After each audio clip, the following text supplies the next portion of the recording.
we got some good news, we got some bad news, and today we even got some weird news. So the good news is we got these rims in there. Look at those things. These are nice and shiny. Ooh-wee, beautiful. I said I had bad news, but trying to think of what it was. This was going to be the weird news, but I guess this could be the bad news. I'm not going to use these tires. So these tires are kind of stiff. They'd probably work. We could mount them, and I don't know. I just don't really like them. I took them to a tire shop today, and we kind of looked at them. I got a really good look at these things in the sun, and they're kind of really not really that good at all. So we're not going to use these. Maybe that's the bad news, and the weird news will be, I think we're still going to use them. We're not going to race with them, but we're still going to use them. So what I'd like to do is just burn them off. So we'll get our fun out of them. I want to get them mounted to a wheel and then probably just do a big burnout and burn them off. So maybe that'll be fun. We'll still use them.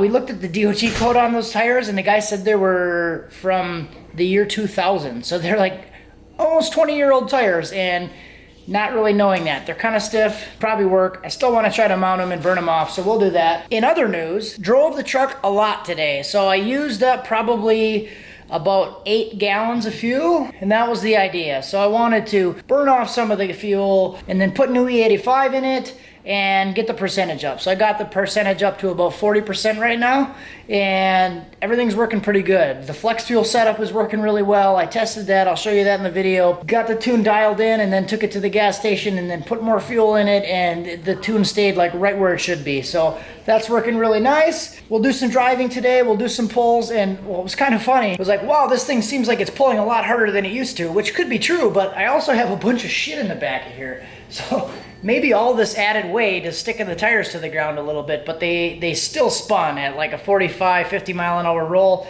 They still would spin up to 70 and then finally snag. So let's get started on the video. Some driving, some pulls, some tuning, some shit, and let's get started.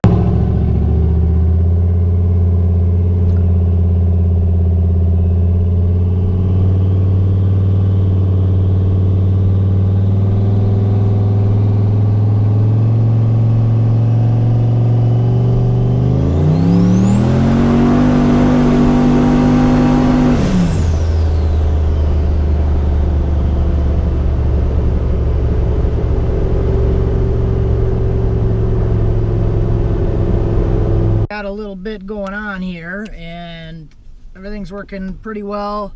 The injector duty cycle did come up quite a bit, but that was to be expected because of the added ethanol, so I knew that was going to come up. But other than that, everything feels pretty good. So I don't want to jinx myself here, but feels like it's pretty good. It feels totally different when it actually has the 10 degrees in it instead of the 5 degrees. So timing staying in, intake temp still coming up to about 140, 150 on short pulls. So I think the next step is going to be routing that turbo intake down so I can get some cool air coming up, and then we'll try that. I'm also considering testing intake air temp before and after the throttle plate. So somebody mentioned something about it hot soaking, and I kind of started thinking about that a little bit, and I was watching the temps, and when I'm sitting with the throttle plate closed, it'll start to come up, and then when I press the gas and start driving, the throttle plate's open, it'll come down like 6 to 10 degrees. So which makes sense because it's inside the hot intake not getting air, and then you open it up and it gets air. But I'm curious, I want to hook up like a dual sensor and then track it on the scanner and see what they look like. I think that'd be kind of cool. So maybe we'll do that. But other than that, I'm going to save this log. These things are turning out pretty decent. Yeah.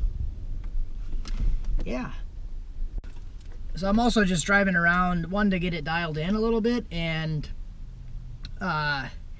two, just to burn some of the gas off. Because I still have a bunch of 93 in it, and I can't use the partial mix in my other vehicles. Well, I shouldn't. I'm sure it would work fine, but don't really feel like it, so that's kind of why I'm just driving around. Just puts in.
tune pretty well dialed in now on all of the driving stuff.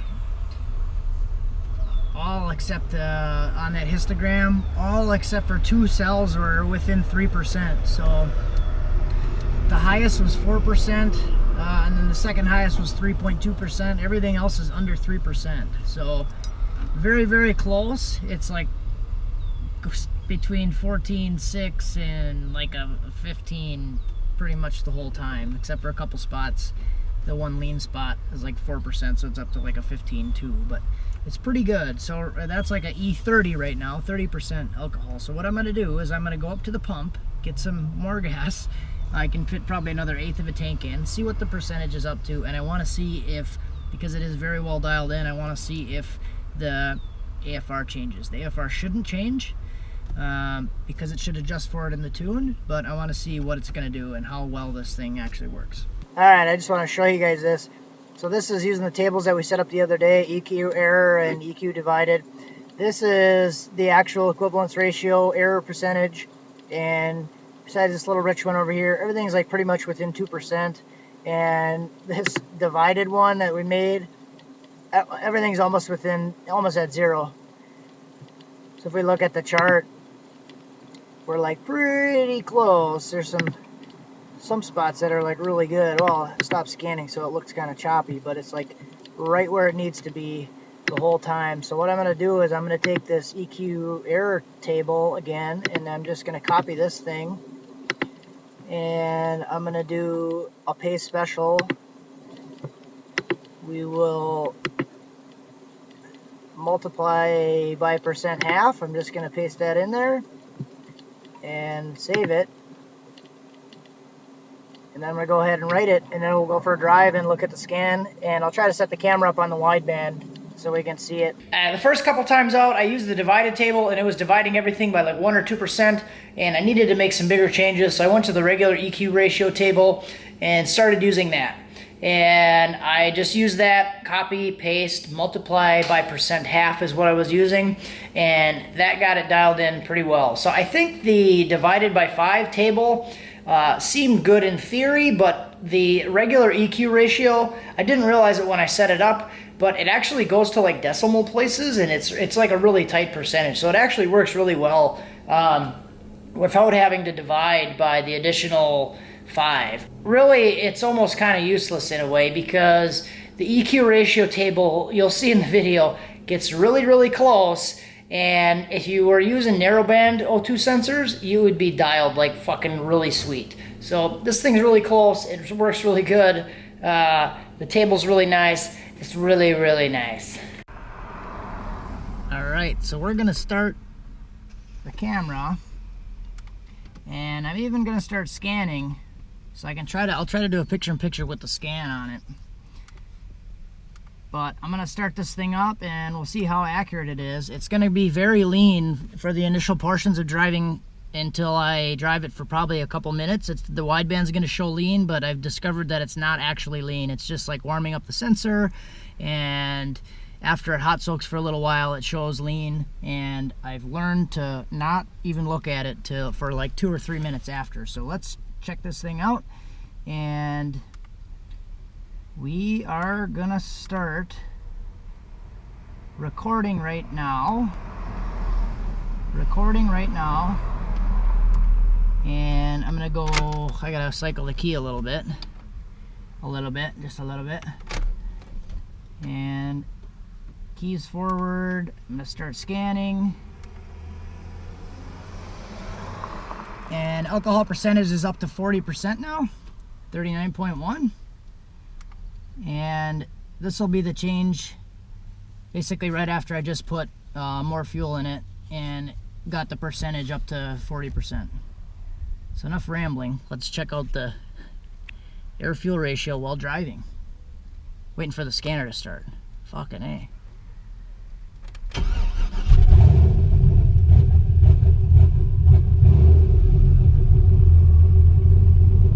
See how it shows really lean right away? Once I drive it for a little bit, it'll go back to normal.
after I saw the wideband kind of level out, I restarted the scan because I don't want to pick up any of that garbage in the beginning. So I restarted the scan, and now I'm populating the new histogram.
Okay, so just for reference, I've been home for about an hour now.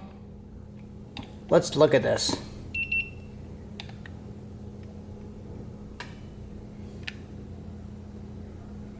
$200, 218, 221, depending where you look at it. Inside's like 190, 219 right on the wheel. 220. Oh, I'm not even showing you guys. 225 right on the wheel. 209 right on the tape. So 170 in here with 204 here. 217 there. 160. Well, I mean, it's kind of hot, guys. It's a little bit hot. All right, so check this out, guys. Inside here, this is right on the compressor wheel.